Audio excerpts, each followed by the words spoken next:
में आप सभी का स्वागत है। मैं हूं आपके साथ मैत्री त्रिपाठी और इंडिया न्यूज आपके लिए लेकर आया है दुनिया का सबसे तेज रफ्तार बुलेटिन यानी कि न्यूज 222, जिसमें हम आपको दिखाएंगे सिर्फ 22 मिनट में देश और दुनिया की 222 खबरें। जी हाँ, सिर्फ 22 मिनट आप हमारे साथ बने रहिए। इस 22 मिनट में देश, दुनिया और खेल जगत की तमाम बड़ी खबरें हम आपको देंगे।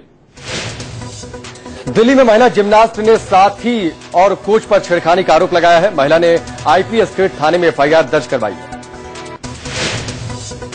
फिलहाल दोनों आरोपी एशियाड गेम्स में हिस्सा लेने देश से बाहर गए हुए हैं। महिला ने दोनों पर अश्लील कमेंट्स करने और बदसलूकी का आरोप लगाया है। दिल्ली के तिलक मार्ग इलाके में 22 साल के युवक की संदिग्ध हालत में लाश मिली। परिवार वालों ने दोस्तों पर हत्या का आरोप लगाया है। चेतन 15 सितंबर को घर से लापता था। चेतन की लाश तिलक ब्रिज के पास मिली। चेतन फायर सर्विसेज में नौकरी करता था। दिल्ली के तुगलकाबाद इलाके में 9वीं के एक छात्र की गला काटकर हत्या किए जाने का सनसनीखेज मामला सामने आया। छात्र की लाश स्कूल के पास झाड़ियों में मिली है। छात्र संगम विहार इलाके का रहने वाला है। दिल्ली में रोड रैश की घटना में घायल हुए बुजुर्ग की एम्स के ट्रॉमा सेंटर में मौत हो गई। 2 सितंबर को सरता विहार इलाके में साइड न देने को लेकर हुए विवाद में बुजुर्ग को कुछ लोगों ने बुरी तरह पीटा था। बुजुर्ग को अस्पताल में भर्ती किया गया था, जहां उन्होंने दम तोड़ दिया। अब इस मामले में कोई गिरफ्तारी नहीं हुई है। पंजाब के गुरदासपुर में एक महिला की लाश मिलने से सनसनी फैल गई। ये महिला 4 दिन से लापता थी। आरोप है कि महिला के पड़ोस के एक युवक ने उसके साथ रेप की कोशिश की और विरोध पर हत्या कर दी। पुलिस ने आरोपी को गिरफ्तार कर लिया है। आगरा के बरहन में 25 साल के एक युवक की गोली मारकर हत्या कर दी गई। बताया जा रहा है कि घर से बाजार निकला था, लेकिन बाद में लोगों ने खेत में उसकी लाश पड़ी देखी। लखनऊ के नाका इलाके में एक शख्स ने होटल के कमरे में अपनी पत्नी का कत्ल कर दिया। बबलू नाम के शख्स ने अपनी पत्नी सीमा का कत्ल अपने 4 साल के मासूम बेटे के सामने किया और फिर फरार हो गया। पुलिस ने शव को पोस्टमार्टम के लिए भेजकर बच्चे को अपने पास रख लिया है और आरोपी की तलाश में जुट गई है। दिल्ली के अक्षरधाम मंदिर के पास एक युवक की सिर कटी लाश मिलने से सनसनी फैल गई। लड़के की उम्र लगभग 22 साल की है। अभी उसकी पहचान नहीं हो पाई है। पुलिस मामले की जांच में लगी है। दिल्ली के आनंद विहार इलाके में बेरोजगारी से तंग आकर युवक ने मौत को गले लगा लिया। कृष्ण तिवारी नाम के लड़के की लाश एक पेड़ से लटकी हुई मिली। लाश के पास सुसाइड नोट भी बरामद किया गया। लेकिन इस मामले में दिल्ली और यूपी पुलिस 5 घंटे तक सीमा विवाद में उलझी रही। दिल्ली के द्वारका सेक्टर 15 में भरत विहार कॉलोनी में एक महिला ने अपनी 5 महीने की बेटी की हत्या कर दी और फिर खुदकुशी कर ली।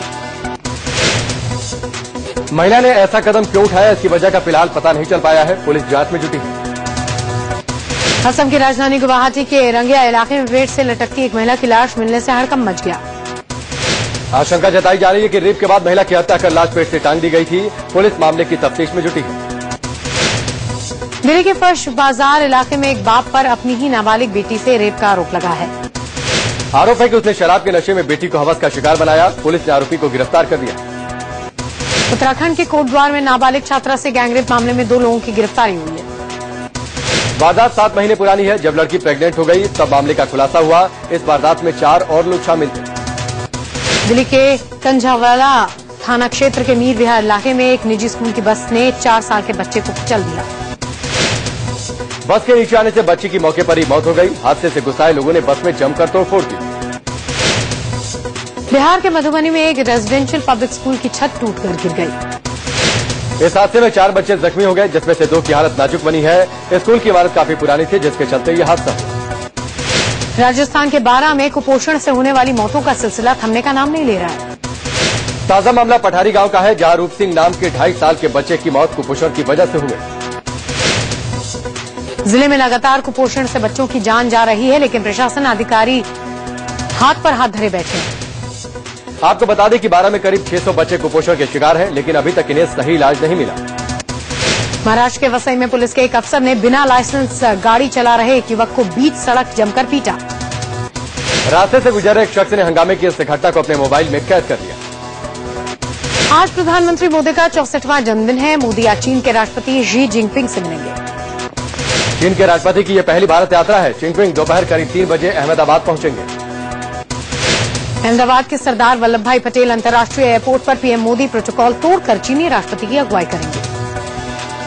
एयरपोर्ट पर चीनी राष्ट्रपति को गार्ड ऑफ ऑनर दिया जाएगा। इसके बाद होटल हयात में दोनों की मुलाकात होगी। बैठक में चीन के 100 और भारत के 80 बिजनेस टाइकून हिस्सा लेंगे। इस दौरान भारत और चीन के बीच ऊर्जा और सांस्कृतिक क्षेत्र में कई समझौते हो सकते हैं। चीन को गुजरात वाइब्रेंट समिट में शिरकत करने के मसले पर भी सहमति बन सकती है। इसके अलावा अहमदाबाद की महानगर पालिका और चीन के गुआनझाओ शहर के प्रशासन के बीच सिस्टर सिटी की तर्ज पर समझौता हो सकता है। खबर है कि चीनी राष्ट्रपति अगले 5 साल में हिंदुस्तान में करीब 6 लाख करोड़ रुपए के निवेश की घोषणा कर सकते हैं। जिनपिंग वडोदरा के निकट औद्योगिक पार्क स्थापित करने और गुजरात से जुड़े 3 सहमति पत्रों पर हस्ताक्षर करेंगे। शाम 5 बजे चीनी राष्ट्रपति साबरमती आश्रम पहुंचेंगे, जहां मोदी उनका स्वागत करेंगे। चीन के राष्ट्रपति बापू को श्रद्धासुमन अर्पित करेंगे। चीन के राष्ट्रपति को दौरे को देखते हुए अहमदाबाद में जगह जगह चीनी राष्ट्रपति के स्वागत के पोस्टर लगे। इसके बाद शाम 5:30 बजे शी जिनपिंग और मोदी साबरमती रिवरफ्रंट का दौरा करेंगे। रिवरफ्रंट पर ही शी जिनपिंग को गुजरात सीएम की ओर से रात्रि भोज दिया जाएगा। साबरमती नदी के किनारे दोनों नेता करीब 1 किलोमीटर तक टहलते हुए बातचीत करेंगे। रात्रि भोज में जिनपिंग को 100 से ज्यादा व्यंजन परोसे जाएंगे। मेहमानों की संख्या तकरीबन 250 होगी, लेकिन रात्रि भोज में कोई चाइनीज डिश नहीं होगी। जिनपिंग को ढोकला, बाजरे की रोटी के साथ मसाला खिचड़ी खिलाई जाएगी। इसके अलावा भाकरी, रोटला, हांडवा, लिलवानी कचौड़ी भी परोसी जाएगी। इसके अलावा लहसुन आलू की सब्जी, सेव टमाटर की सब्जी, दाल चावल, कढ़ी, पुलाव परोसा जाएगा। शाम करीब 7:30 बजे चीनी राष्ट्रपति को दिल्ली रवाना करने के बाद मोदी खुद भी दिल्ली के लिए उड़ान भरेंगे। दिल्ली में दोनों नेताओं के बीच कई समझौतों पर बातचीत होगी। दोनों के बीच हाई स्पीड ट्रेन और बुलेट ट्रेन को लेकर समझौता भी हो सकता है। चीन के साथ सीमा विवाद, अरुणाचल प्रदेश में घुसपैठ, तिब्बत मामला और स्टेपल वीजा देने समेत कई अहम मुद्दों पर चर्चा हुई। कल मोदी ने चीनी मीडिया को संबोधित किया। मोदी ने कहा कि सीमा विवाद जैसे मुद्दों को सुलझाने से भारत चीन संबंध और मजबूत हो जाएंगे। मोदी ने कहा कि दोनों देशों को एक दूसरे की चिंताओं, राष्ट्रीय हितों और अपेक्षाओं के प्रति और संवेदनशीलता दिखानी चाहिए। सीमा विवाद पर बातचीत इसलिए भी अहम है क्योंकि हाल ही में लद्दाख में चीनी सैनिकों की घुसपैठ की खबरें सामने आई हैं। चीन के विदेश मंत्रालय की ओर से कहा गया कि सीमा विवाद से दोनों देशों के संबंधों पर असर नहीं पड़ेगा। जिनपिंग 17 से 19 सितंबर तक भारत में रहेंगे। जिनपिंग राष्ट्रपति प्रणब मुखर्जी से भी मिलेंगे। आज प्रधानमंत्री नरेंद्र मोदी का जन्मदिन है। चीन के राष्ट्रपति से मिलने से पहले मोदी अपनी मां हीराबेन से मिलेंगे और आशीर्वाद लेंगे। अहमदाबाद में प्रधानमंत्री नरेंद्र मोदी के भाई के घर में उनके स्वागत की तैयारियां जोर शोर से चल रही हैं। मां हीराबा ने पीएम बेटे के 64वें जन्मदिन पर आज उनके लिए खास तौर पर लड्डू बनाए हैं। पीडब्ल्यूडी डिपार्टमेंट में सरकार ने पीएम के भाई के घर के साथ ही पास के घरों की सुरक्षा भी बढ़ा दी है। जम्मू कश्मीर में तबाही के मद्देनजर मोदी पहले ही अपना जन्मदिन का जश्न मनाने से इनकार कर चुके हैं। मोदी सबसे पहले सुबह गांधीनगर पंचदेव मंदिर में दर्शन करेंगे। इसके बाद मां हीराबा से आशीर्वाद लेने पहुंचेंगे।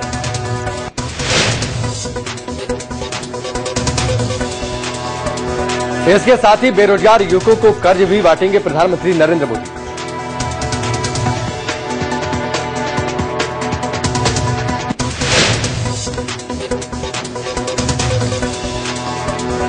इसके साथ ही मोदी देखेंगे आनंदीबेन सरकार की परफॉर्मेंस भी।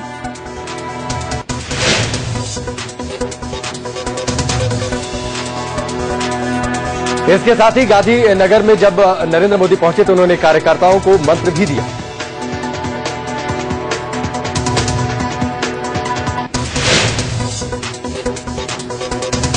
मोदी ने कहा कि कार्यकर्ता ही पार्टी की असली ताकत होते हैं।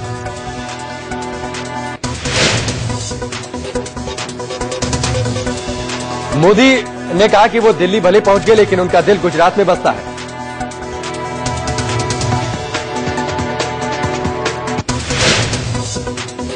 अहमदाबाद में जब मोदी पहुंचे तो उनका शानदार स्वागत किया गया।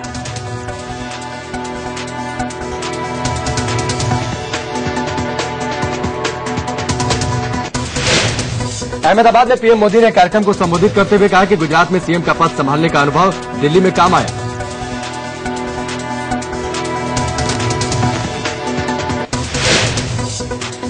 इससे पहले अहमदाबाद के एयरपोर्ट पर राज्यपाल और मुख्यमंत्री समेत कई लोगों ने पीएम मोदी का स्वागत किया। बीजेपी अध्यक्ष अमित शाह आज मुंबई दौरे पर जा रहे हैं। उद्धव ठाकरे से मुलाकात की संभावना है।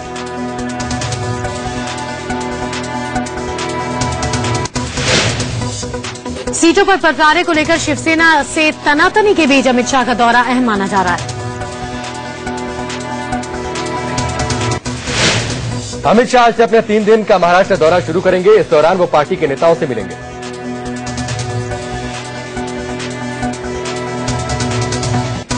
गठबंधन पर आज मुंबई में अहम बैठक बुलाई गई है, जिसमें प्रदेश के शीर्ष नेता मौजूद रहेंगे। बैठक में गठबंधन पर आखिरी फैसला होगा।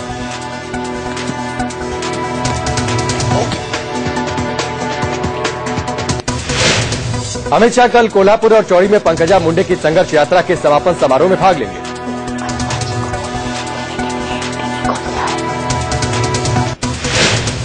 19 सितंबर को अमित शाह अमरावती और गोदिया में पार्टी कार्यकर्ताओं को संबोधित करेंगे।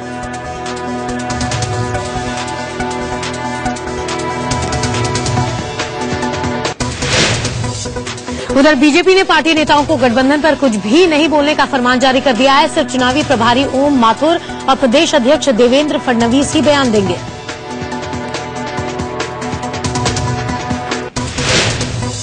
इससे पहले बीजेपी नेता विनोद तावड़े के घर अहम बैठक हुई। बैठक में राजीव प्रताप रूडी भी मौजूद थे। बैठक में शिवसेना से गठबंधन पर जारी तनातनी पर चर्चा हुई। बैठक की अहम बातें अमित शाह के सामने रखी जाएंगी। महाराष्ट्र में बीजेपी शिवसेना गठबंधन का पेच फंसता जा रहा है। आज शिवसेना ने जिलाध्यक्षों, ब्लॉक अध्यक्षों की आपात बैठक बुलाई है। इससे पहले कल आरपीआई के अध्यक्ष रामदास अठावले और शिवसेना अध्यक्ष उद्धव ठाकरे के बीच मुलाकात हुई थी। मुलाकात के बाद रामदास अठावले ने कहा, बीजेपी शिवसेना को साथ साथ चुनाव लड़ना चाहिए। उपचुनाव के नतीजों को लेकर अठावले ने कहा, नतीजों से साफ है, अलग अलग लड़े तो जीत नहीं पाएंगे चुनाव। इससे पहले कल उद्धव ठाकरे ने ट्वीट कर एक बार फिर साफ किया कि वो नहीं चाहते कि 25 साल पुराना गठबंधन टूटे। उद्धव ने ट्वीट में साफ लिखा कि वो चाहते हैं कि गठबंधन बना रहे, लेकिन 135 सीटों की मांग पर बीजेपी न अड़े। शिवसेना के मुखपत्र सामना में भी चेतावनी भरे लहजे में कहा गया कि सीटों को लेकर बीजेपी बेवजह खींचतान न करे। सामना में शिवसेना प्रमुख उद्धव ठाकरे के हवाले से साफ साफ लिखा गया है कि बीजेपी को 135 सीटें देना असंभव है। उधर सीटों को लेकर कांग्रेस में भी खींचतान जारी है। कल दिल्ली में स्क्रीनिंग कमेटी की बैठक हुई। स्क्रीनिंग कमेटी की बैठक में पार्टी ने 174 सीटों को लेकर चर्चा की। बैठक में महाराष्ट्र कांग्रेस के अध्यक्ष माणिकराव ठाकरे, पूर्व सीएम अशोक चव्हाण भी रहे।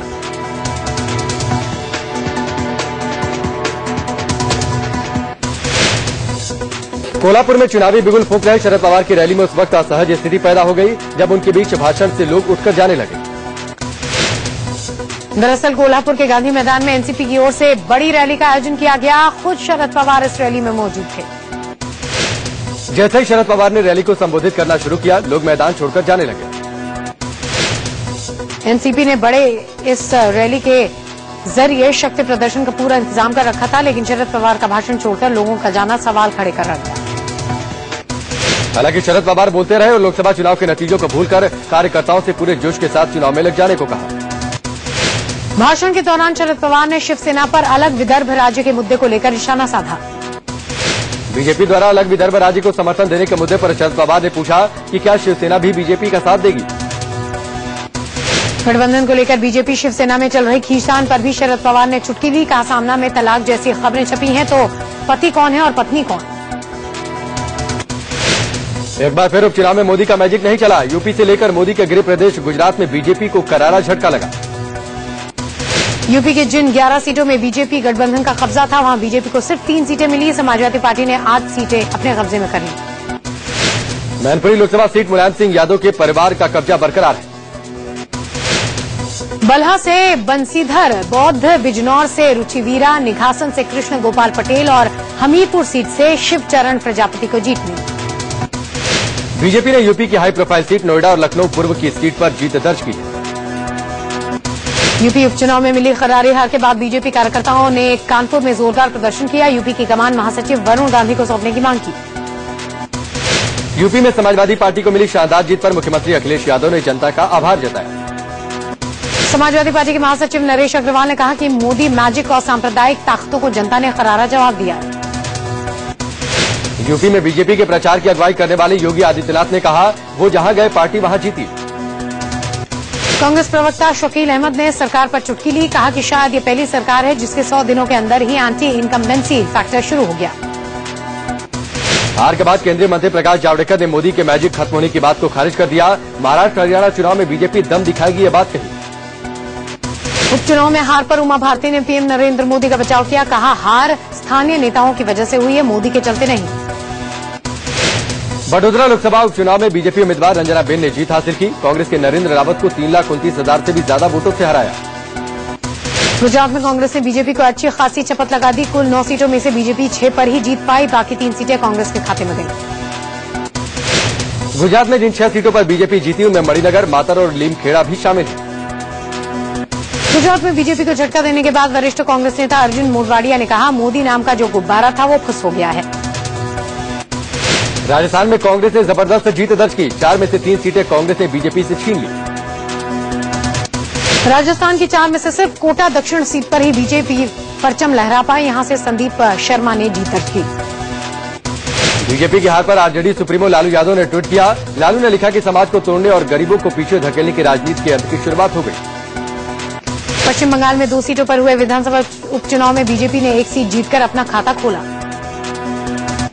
असम में सिरसा सीट बीजेपी उम्मीदवार दिलीप पाल ने, जबकि लखीमपुर सीट कांग्रेस के राजीव ने जीती। जमुनामुख सीट पर एआईयूडीएफ के उम्मीदवार अब्दुल रहीम ने बाजी मारी। आंध्र प्रदेश के एकमात्र नंदीगामा सीट पर टीडीपी उम्मीदवार टी सौम्या ने जीत हासिल की। त्रिपुरा में सीपीएम उम्मीदवार प्रभात चौधरी जीते। तेलंगाना की मेडक लोकसभा सीट पर टीआरएस उम्मीदवार प्रभाकर रेड्डी ने जीत हासिल की। दिल्ली में नई सरकार बनाने को लेकर केंद्र सरकार कोई जल्दबाजी नहीं दिखा रही। सूत्रों से खबर है कि राष्ट्रपति को भेजी गई उपराज्यपाल की चिट्ठी पर गृह मंत्रालय में अभी तक कोई चर्चा ही नहीं हुई है। खबर है कि गृह मंत्रालय ने इस मामले में कोई कानूनी राय भी नहीं ली है। सरकार को 10 अक्टूबर तक सुप्रीम कोर्ट में जवाब देना है। दिल्ली में रिक्शा पर लगी रोक के मुद्दे पर अरविंद केजरीवाल ने दिल्ली में केंद्रीय परिवहन मंत्री नितिन गडकरी से मुलाकात की। गडकरी से मुलाकात के बाद केजरीवाल ने कहा कि रिक्शा पर दिल्ली में प्रतिबंध सरकार की निष्क्रियता के चलते हुआ। केजरीवाल ने कहा कि अगर जल्द ही रिक्शा को लेकर सरकार ने कोई ठोस कदम नहीं उठाया तो आम आदमी पार्टी आंदोलन शुरू करेगी। दिल्ली की मादीपुर से आम आदमी पार्टी विधायक गिरीश सोनी पर धोखाधड़ी के आरोप लगे हैं। कांग्रेस नेता चक्कर सिंह ने सोनी पर 50,000 रुपए की धोखाधड़ी का आरोप लगाते हुए एसडी और विजिलेंस से शिकायत की है। डीयू के छात्र संघ चुनाव में गड़बड़ी सामने आई है। आरोप है कि एबीवीपी की कैंडिडेट ने मॉडल के पोस्टर का इस्तेमाल किया। डूसू के सेक्रेटरी का चुनाव जीतने वाली एबीवीपी कैंडिडेट कनिका शेखावत के चुनावी पोस्टरों में मॉडल नौहीद सायरसी के फोटो का इस्तेमाल किया गया था। अब कांग्रेस का छात्र संगठन एनएसयूआई मांग कर रहा है कि एबीवीपी अपनी गलती स्वीकार करे। वहीं कनिका शेखावत इसे विरोधियों की साजिश बता रही हैं। उधर कनिका शेखावत के पोस्टर देखकर उन्हें वोट देने वाले छात्र खुद को ठगा हुआ महसूस कर रहे हैं। वहीं मॉडल नौहीद का कहना है कि उन्हें समझ में नहीं आ रहा कि इस मामले में वो कैसे रिएक्ट करें। मथुरा की सांसद हेमा मालिनी ने एक और विवादित बयान दे दिया है। हेमा मालिनी ने कहा कि यहाँ के विधवा महिलाओं को भीख मांगने की आदत पड़ चुकी है। मथुरा से बीजेपी सांसद हेमा मालिनी ने मथुरा स्टेशन का औचक निरीक्षण किया। इस स्टेशन पर पसरी गंदगी को देखकर हेमा भड़क उठी। उन्होंने कहा कि यहाँ साफ सफाई की बेहद जरूरत है। रेलवे घुसकांड में पूर्व रेल मंत्री पवन कुमार बंसल को दिल्ली के पटियाला हाउस कोर्ट ने फिर से समन जारी किया है। बंसल को कोर्ट ने 22 सितंबर को बतौर गवाह पेश होने को कहा। रेलवे घुसकांड में बंसल का भांजा मुख्य आरोपी है, जिस पर रेलवे में पड़े पतों पर पोस्टिंग के लिए करोड़ों की रिश्वत लेने का आरोप है। मोदी सरकार खुर्शीद की एनजीओ की सीबीआई जांच करवा सकती है। सामाजिक न्याय मंत्री थावरचंद गहलोत ने इस बात के संकेत दिए। थावरचंद गहलोत ने कहा कि सरकार विकलांगों के नाम पर फंड का दुरुपयोग करने वाले एनजीओ की सीबीआई जांच पर विचार कर रही है। आपको बता दें कि स्टिंग ऑपरेशन के जरिए ये खुलासा हुआ था कि पूर्व विदेश मंत्री सलमान खुर्शीद के एनजीओ में फंड का गलत इस्तेमाल हुआ था। इलाहाबाद हाईकोर्ट ने 20 ट्रेनी जजों को सस्पेंड कर दिया है। इन पर एक लड़की से बदतमीजी का आरोप है। हाईकोर्ट ने यह कार्रवाई मामले की जांच कमेटी की रिपोर्ट आने के बाद की। जांच में कमेटी ने ट्रेनी जजों पर लगे आरोपों को सही पाया था। मंदिरों से साईं मूर्ति हटाने के विरोध में दायर याचिका पर आज सुप्रीम कोर्ट में सुनवाई होगी। याचिका मुंबई साई ट्रस्ट की ओर से दायर की गई है। आपको बता दें कि छत्तीसगढ़ के कवर्धा में धर्म संसद में साईं की मूर्तियां हटाने का प्रस्ताव पास हुआ था। शंकराचार्य स्वरूपानंद सरस्वती ने सबसे पहले साईं पूजा का विरोध किया था और मंदिरों से साईं मूर्ति हटाने की मांग की थी।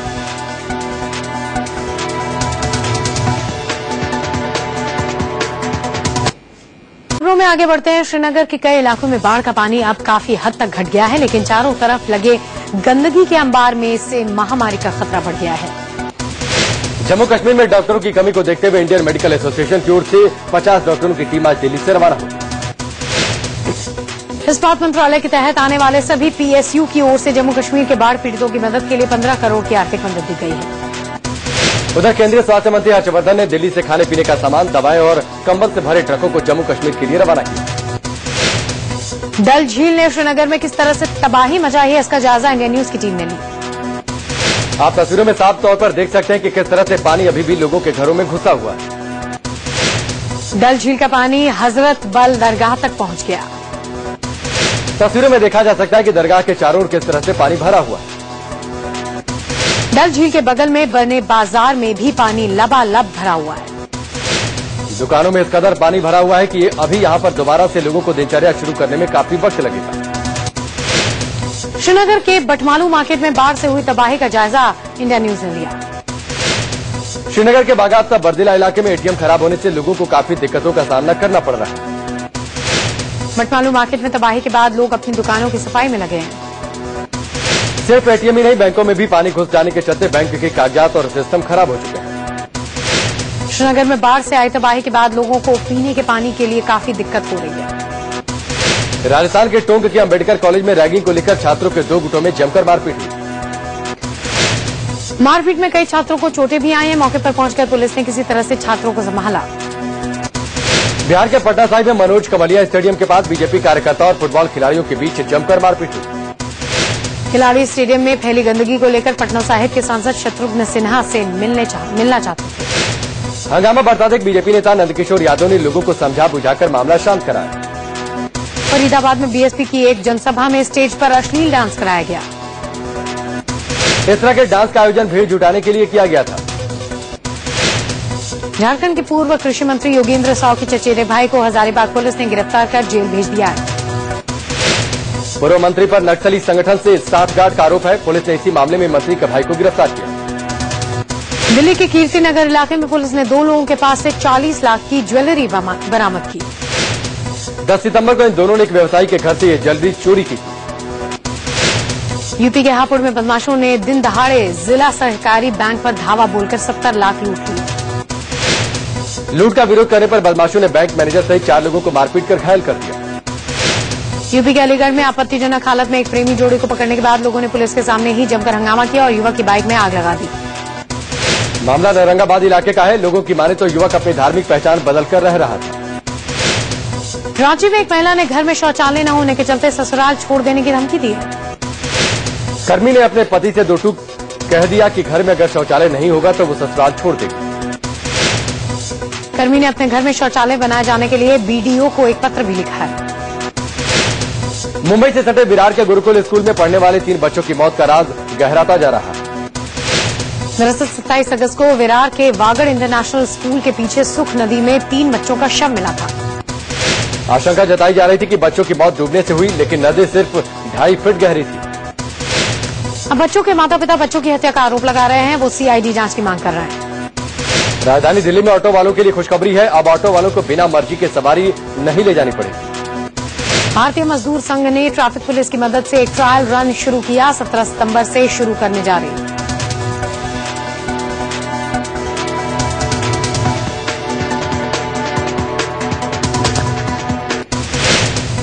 और इसी के साथ न्यूज पेपर 2 में फिलहाल अभी के लिए बस इतना ही। चलते